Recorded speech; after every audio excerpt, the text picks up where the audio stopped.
a quick video on fish that you can put with fighting fish. Now, first of all, it is common to see fighting fish in situations like jars, and that is very much just for shops to sell them. Now, in a situation like this shop, we'll put them in these jars. They're here for less than a week. Then we will move them on and they will go to a healthy, happy, filtered aquarium. So assuming that you have a healthy, happy, filtered aquarium, and we're not talking about a bowl or a glass jar or anything, let's just have a little look through the different sorts of fish that you could think about putting with them. So a heated, filtered tank is really what you're wanting to look at. Let's say 20 litres sort of minimum, definitely no less than 10, preferably. Okay, so things like yabbies, very bad idea. They often eat the fighting fish. Something like a sucking cat will often be okay. Any of these large growing species are really not an ideal situation. Any of your cichlids are going to be too aggressive.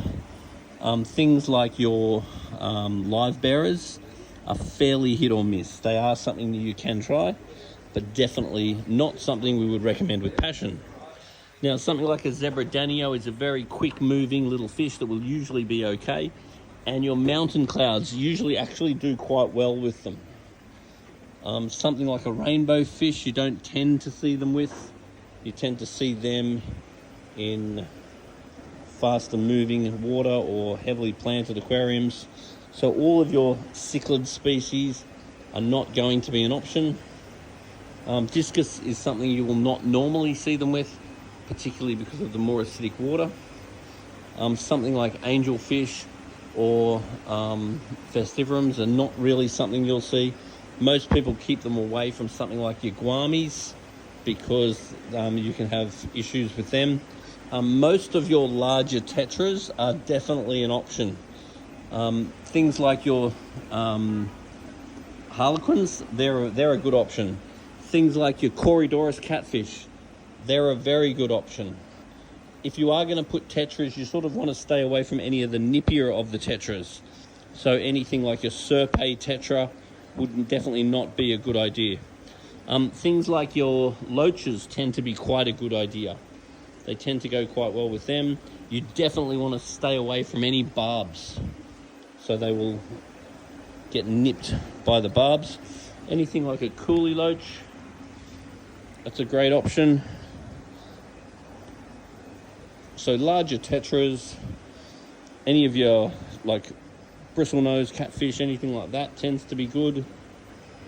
And it also is relevant to the actual tank itself. So if you have an aquarium with lots of different fish in it, and they're not fish that tend to be either long flowy fins that might get the fighter's attention, or fish that are very picky, that might pick on the fighter's fins. They're things you want to look out for. Now, this tank has lots of female fighters in it, and if you have plenty of room for the female fighters, they'll usually do very well together. Something like your flying foxes, they tend to do really quite well. But obviously the main issue you've got with fighting fish is themselves. You really can't put them with each other, otherwise obviously they do kill each other. And if you are going to put them with the females, generally what people will tend to do is they'll get a male, put it in like a 20-litre tank, wait for him to build a bubble nest. Once he's built the bubble nest, you put sort of half a dozen females in there. The male will then try to breed with the females, and then once there's eggs in the bubble nest, you remove the females, and then a few days later, once he loses interest, you then move the male. So basically there's no absolute right or absolute wrong option as far as mixing fish with fighting fish is concerned. The size of the tank will be a variant.